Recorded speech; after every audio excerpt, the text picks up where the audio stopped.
Thanks for joining me today. Today we're going to make a very awesome pumpkin cheesecake dish, and you're going to love it. It's simple, easy, and dangerously decadent. Okay, so first we're going to start with the cream cheese.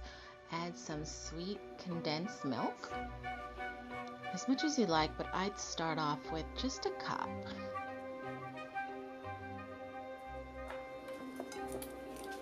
Mix it up really till it's smooth and nice.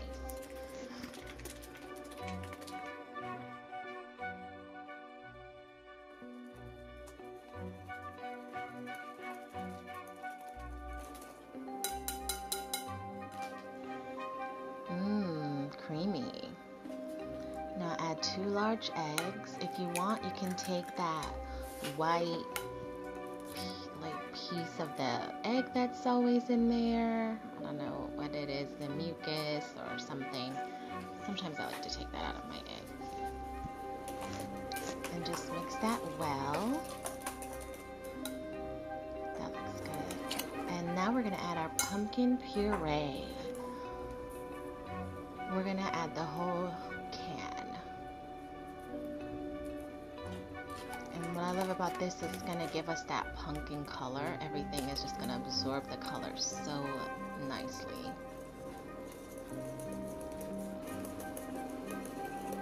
And what I love with this dish too, you don't need a mixer. You can just hand mix it. Everything's very easy to mix. Heavy cream really is going to help everything blend well and stick good together. So now we're going to add our vanilla extract, 2 teaspoons of this, cinnamon spice, and everything's nice. Teaspoon of nutmeg. I like it because it gives it that nutty flavor. A little allspice. Some almond extract, 2 capfuls should do. Let's add some lemon juice. That really gives it a nice fresh taste.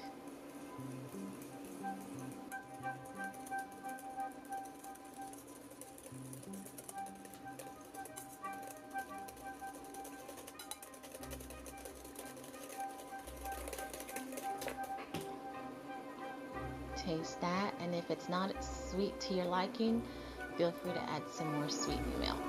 But I wouldn't use the whole can. That would be way too sweet.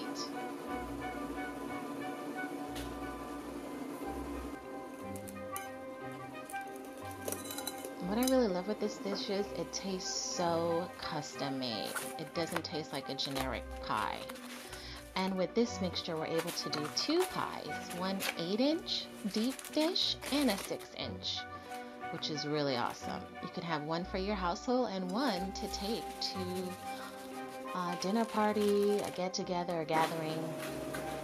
I think we should always be mindful of baking things to take somewhere for us to also have a batch for our household as well.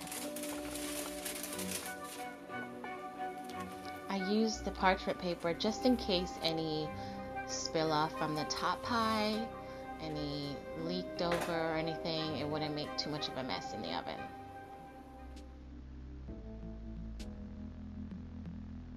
We'll bake it for 35 minutes on 350 degrees. And they are so done. I love how that one is so brown and nice. So also use a toothpick to see if it comes out clean, then you know that it's cooked on the inside through. If it comes out a little mushy or wet, then you know the inside is not cooked at all.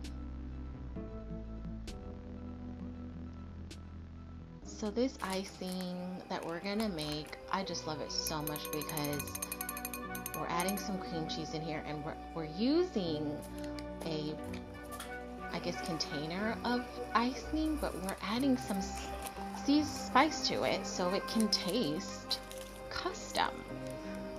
like a custom cake, a custom icing. It doesn't just taste generic box made. And this is how you can spice up anything that you decide to cook. You don't have to cook everything from scratch. You can start off with store-bought items, but just add some spice to it. Use the instructions that's on the back of the box, but add some extra spices to it to make it taste really special. But you always want to start off with the directions that it tells you on the box. So I love this because we're able to make our own homemade icing.